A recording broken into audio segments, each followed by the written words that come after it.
Buenas tardes, es un placer tener con nosotros al profesor Manuel Villegas. Lo consideramos profesor de la casa, lo tenemos adoptado. Y si viene mucho, lo invitamos mucho, es porque realmente para nosotros siempre lo que trae, lo que nos propone es de enriquecimiento total. Los profesores que estamos en el campo de la psicología de la terapia, para nosotros el profesor Manuel Villegas es siempre un referente.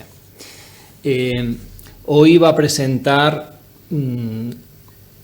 una colección de libros. Bueno, ya este es el tercer libro de una colección que está ahí en un término medio entre ya un concepto más de divulgación y seriedad, como siempre ha tenido en todo lo que publica, pero que es una colección que es riquísima, muy para los clínicos y para las personas de fuera de la profesión, pues yo creo de mucho interés y mucha riqueza, y porque combina muy bien todo lo que es una explicación teórica de un concepto. Él ha utilizado el concepto de atrapados en.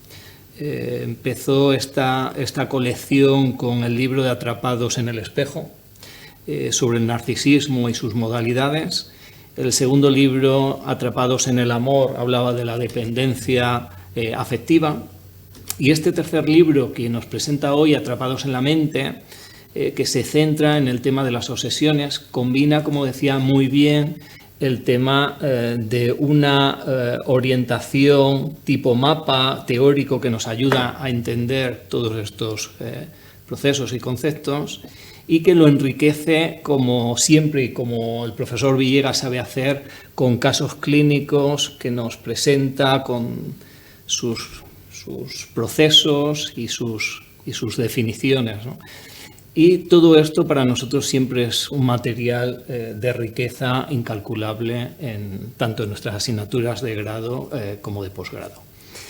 No he extendido más la presentación del profesor Villegas, tampoco quiero hacer ninguna reseña de lo que nos va a presentar, porque los que le conocen y los que no lo veréis, sus explicaciones y sus conferencias son ricas e interesantes y merece la pena darle la voz a él. Muchísimas gracias, profesor Manuel Villegas. Gracias a vosotros, gracias a ti especialmente, Luis Ángel, por la presentación y por tener cuidado de organizar estos actos, tanto de las conferencias como de las presentaciones sobre los libros. Como ha explicado muy bien Luis Ángel, Atrapados en la mente, que es el libro que presento ahora, recién publicado en el mes de marzo, finales de febrero-marzo, sobre las obsesiones, está en una colección que lleva por título general Atrapados, porque precisamente la concepción de la psicopatología hace referencia al concepto de pérdida de libertad. Y una persona que se haya atrapada donde sea, en aquel momento se encuentra, o en aquella circunstancia, se encuentra atrapada sin poder salir. Bien, la colección, como ha comentado antes Luis Ángel, empieza con Atrapados en el espejo, sobre el narcisismo, y le sigue Atrapados en el amor, sobre la dependencia afectiva, y ahora pues se plantea Atrapados en otro lugar. En ese caso el lugar es la mente. ¿Por qué la mente? Bueno, pues hay una paciente que me dio una explicación que me parece muy interesante, ¿no? Que dice así: lo que tiene que entender, doctor, es que lo que yo tengo averiado no es el cerebro, sino la mente. Mi cerebro funciona muy bien, es mi mente la que no funciona. ¿Entiende? No el cerebro, sino la mente. Pues eso, la mente, demente, ¿no? Llamábamos demente a alguien cuya mente no funcionaba.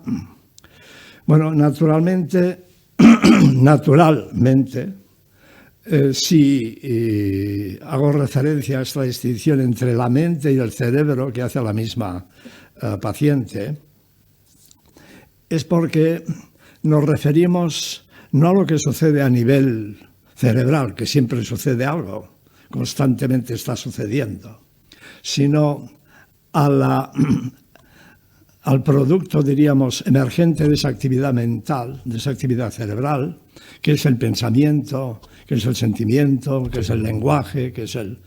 Bueno, y en el caso de la mente, estamos pensando todos fundamentalmente en la actividad de reflexión, en la actividad rumiativa, en la actividad de pensar. Pensar. Pensemos, ¿qué significa pensar?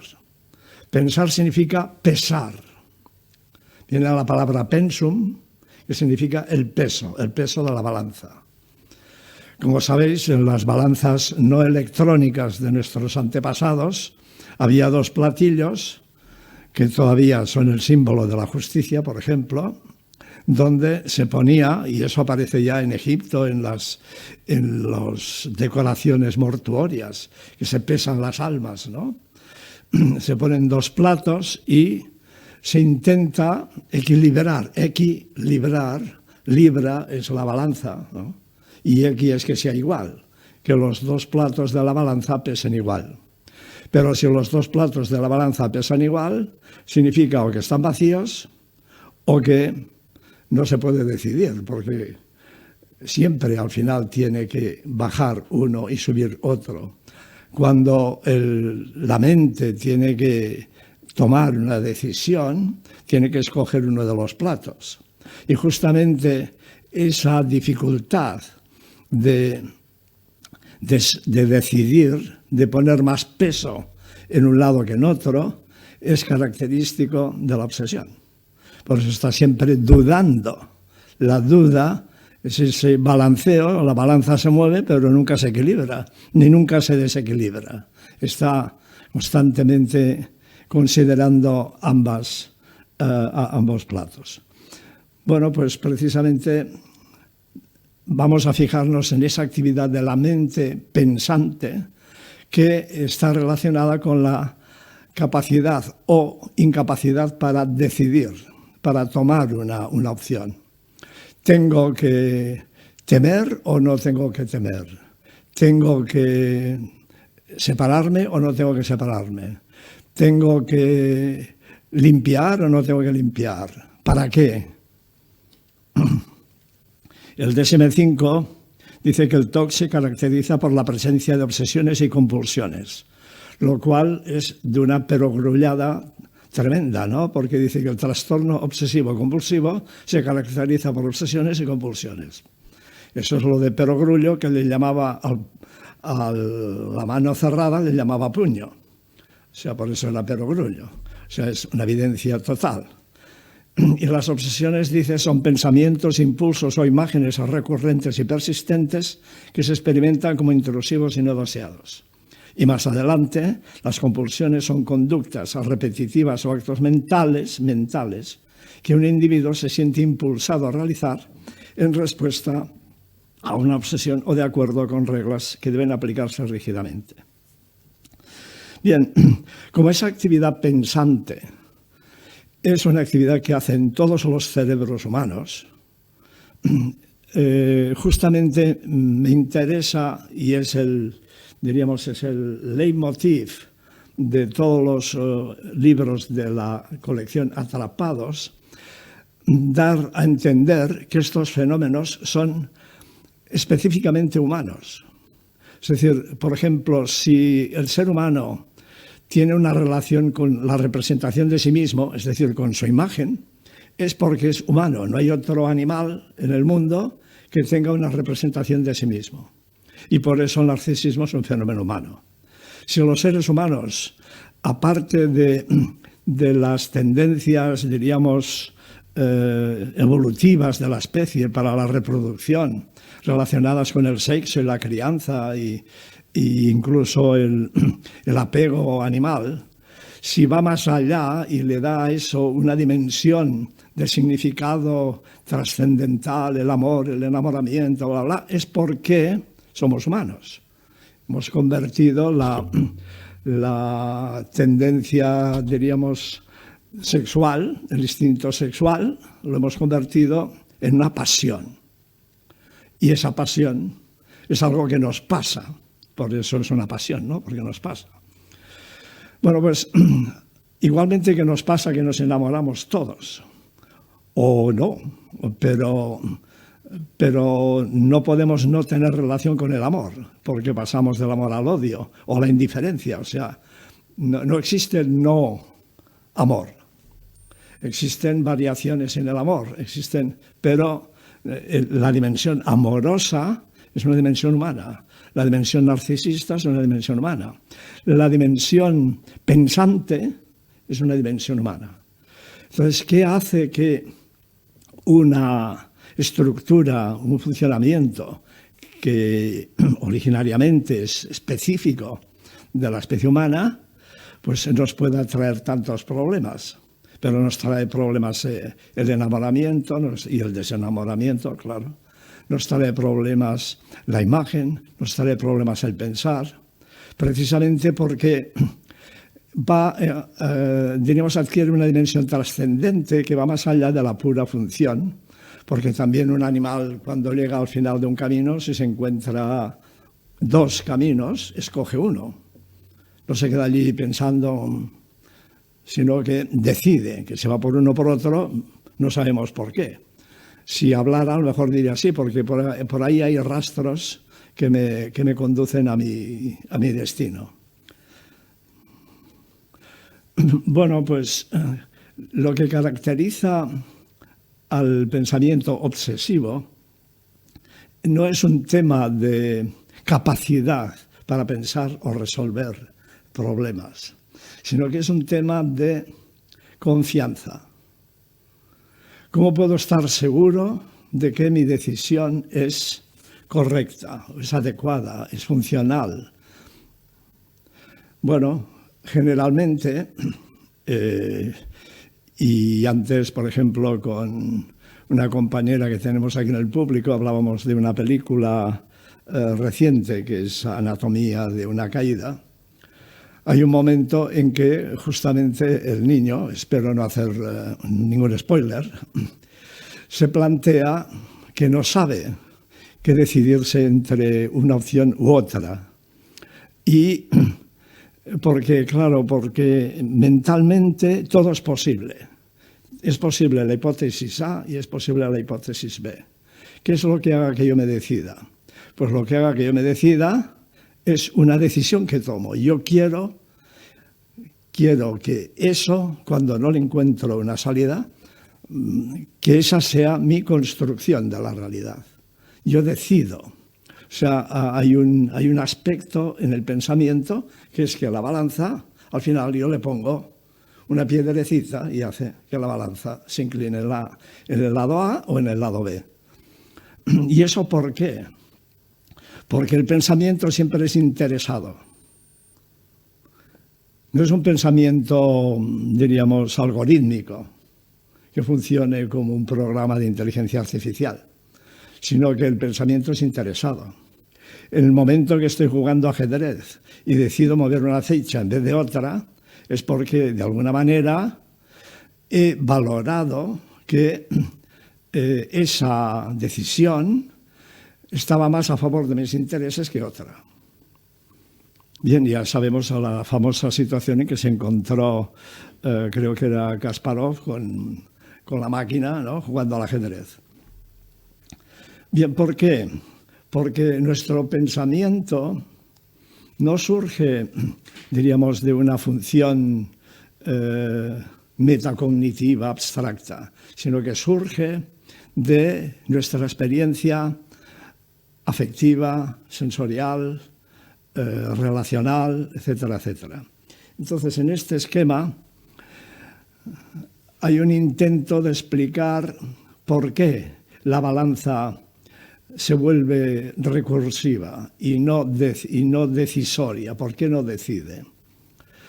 porque hay una invalidación del propio sistema epistemológico. Es decir, toda persona tiene su visión del mundo. Por ejemplo, qué sé yo, esta visión del mundo puede ser como decía aquel eslogan que aparecía en algunos coches hace ya muchos años, en la parte trasera del cristal trasero, que decía, todo el mundo es bueno. Bueno, pues si yo digo que todo el mundo es bueno, no me cuadra que alguien me haya hecho algo, por ejemplo, ¿no?, que es malo. Entonces tengo que interpretar que su acción no es malintencionada, que a lo mejor, ¿no?, como, qué sé yo, estamos acostumbrados, al menos haber oído, que quien bien te quiere te hará llorar, ¿no? Lo cual es, ¿en qué quedamos? Si te hace llorar se supone que no es por bien. Pero si alguien te dice que quien bien te quiere te hará llorar, entonces, y yo me lo creo, pues entonces eso va a determinar mi manera de entender cuando alguien me haga llorar, será porque me quiere bien, ¿no? Naturalmente, todo ese mundo, este sistema que yo me voy formando a través de mi desarrollo personal, desde la infancia, todo este sistema va a poder pasar crisis.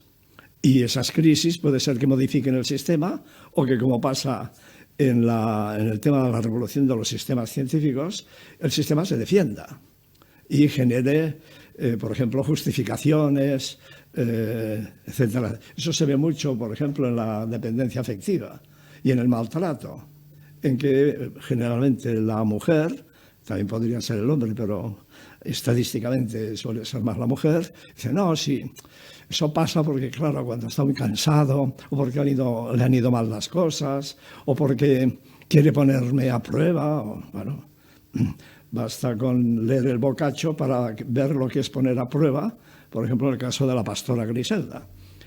O sea, que incluso le secuestra a los hijos, hace ver que los ha matado, en fin. Ahí pueden pasar cosas enormemente complejas. Bueno, pues toda persona, en principio, por ejemplo, una paciente que se explica en el libro, tiene la experiencia vivida de que es invulnerable, lo cual equivale a ser inmortal. Pero no la tiene especificada como tal, yo soy invulnerable. La tiene vivida. Esa que era la experiencia vivida, que no está ni siquiera conceptualizada y que por tanto no tiene antítesis. La tesis es soy invulnerable. ¿Por qué la tesis es esta? Pues porque no ha habido demostración de lo contrario. Es como el príncipe Siddhartha, que está en el palacio y no ha salido del palacio y no ha visto el mal. Bueno, pues a esta persona, en el momento en que eso se le invalida, de repente, porque su hija coge un desmayo y eso lo interpreta como una leucemia, tal y cual, en ese momento su sistema propio, el que existía hasta este momento, se invalida nuclearmente, se destruye. Y entonces allí empieza a desconfiar de sí mismo.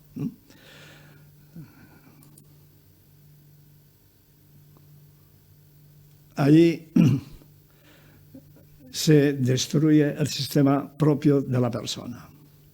Resulta que yo no pensaba, esto es lo curioso, ¿no? Yo no pensaba que era inmortal ni invulnerable, sino que ni siquiera pensaba.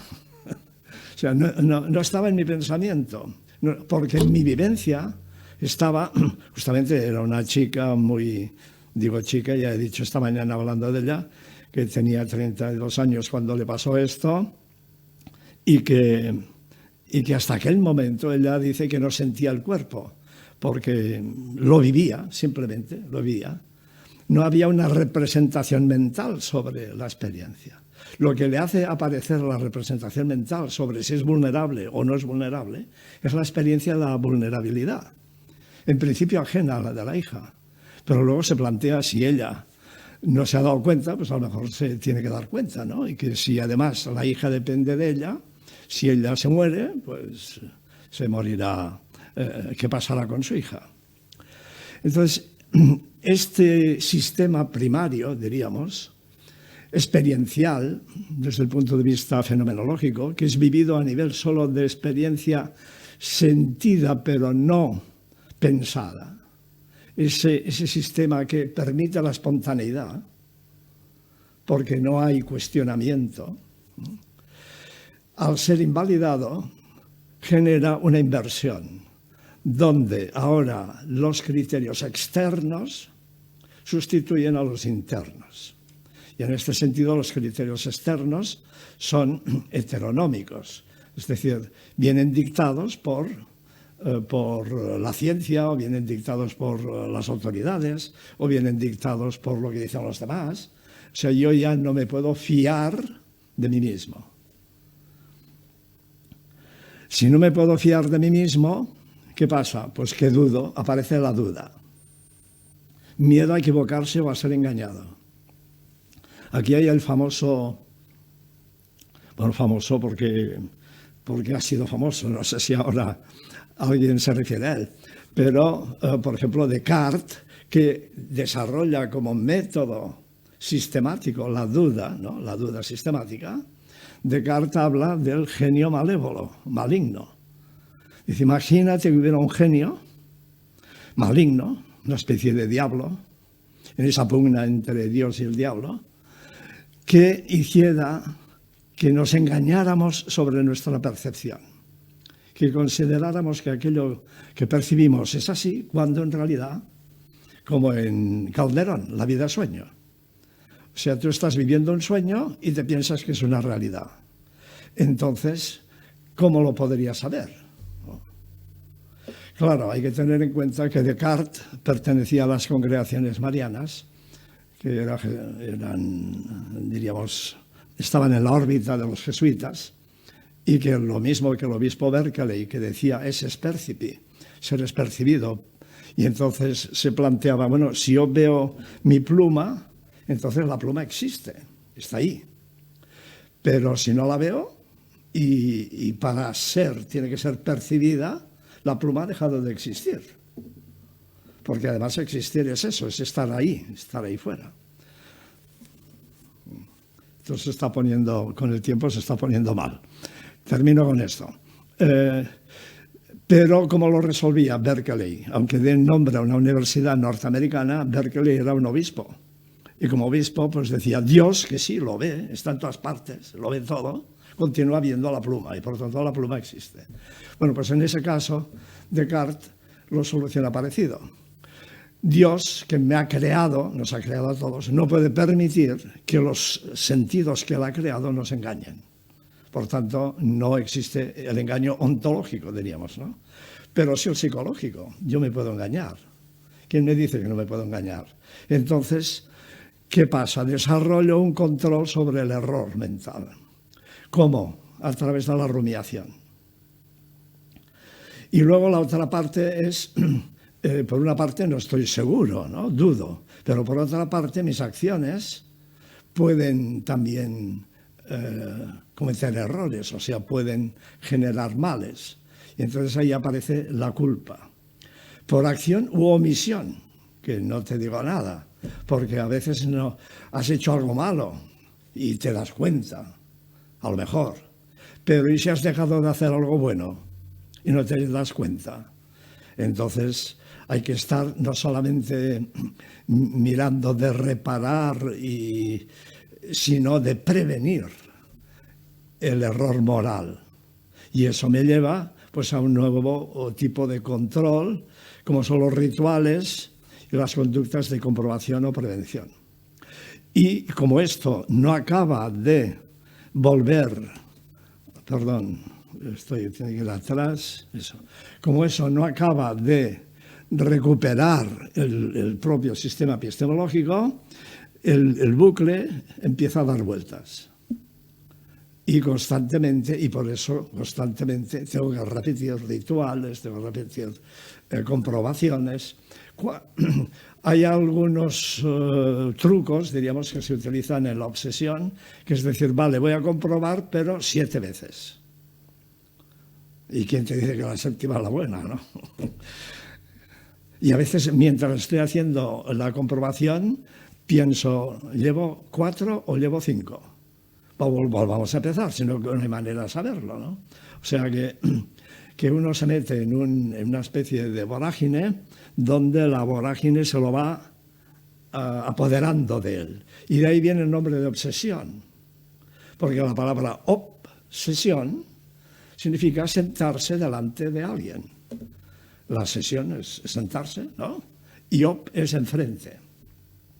Y eso sucede como en los asedios de los castillos medievales, donde las tropas se sentaban delante del castillo y lo rodeaban, de manera que constreñían la posibilidad de movimiento de los habitantes hasta que se rendían y se entregaban o hacían alguna acción que les permitiera romper el cerco. Y ahí hay una consideración interesante, que es que la palabra obsesión ya aparece en el primer diccionario de la lengua de la Real Academia Española de la Lengua del siglo XVIII, donde se distingue, que para la época es interesante, la obsesión de la posesión diabólica. Porque dice precisamente la definición: en el caso de la posesión, los demonios están dentro. En el caso de la obsesión están fuera, pero le tienen allí asediado, ¿no? Asediar, o sea, cerrado en una posición. Bien, pues claro, como eso el sistema no resuelve, no devuelve la confianza al sujeto en su propio criterio, que naturalmente se puede equivocar, ¿vale? Pues cuando me puedo equivocar, pues ya aprenderé. No se puede aprender sin el error, porque si uno ya lo sabe y no se equivoca, pues no aprende. Aprender justamente es cuando se toma algo que no se tenía a partir de una experiencia de ese déficit. Pero si ya lo sabe todo, ¿para qué va? No. Bueno, pues esto es lo que, diríamos, este esquema es el que preside la organización del libro, y se va desarrollando el tema de la duda, el tema de la culpa, el tema del control, ¿no? Aquí, por ejemplo, La cara visible de la obsesión, que es el capítulo 3, habla de todas estas estrategias que son preventivas, del orden, la perfección, la limpieza, la higiene, etcétera, etcétera. Luego, el cinturón de seguridad, que son los sistemas de control, del pensamiento abstracto, las rumiaciones, el pensamiento concreto, las conductas de comprobación, el pensamiento mágico, los rituales, el sentido de los mecanismos de control, porque justamente el paciente lo percibe como algo insensato, como algo que no tiene sentido, y sin embargo tiene mucho sentido. Y el hecho de comprender el sentido también ayuda, diríamos, a apoderarse de esos sistemas, no que estén allí asediando, sino que yo los pueda manejar. Los rituales, las comprobaciones, etcétera. La cara oculta de la obsesión, los factores que están en juego, como la construcción emocional, la construcción cognitiva o metacognitiva, la construcción moral, y tengo que ir terminando por razones del tiempo. La psicogénesis de la obsesión, ahí se considera el periodo evolutivo en que se gesta. Ahí tenemos una balanza que está inclinada hacia las manzanas. El contexto relacional donde surge, el sistema de regulación moral, que es el que la persona utiliza, la noogénesis de la construcción obsesiva y una mirada antropofilosófica en el sentido de considerar la obsesión precisamente como un fenómeno humano, específicamente humano.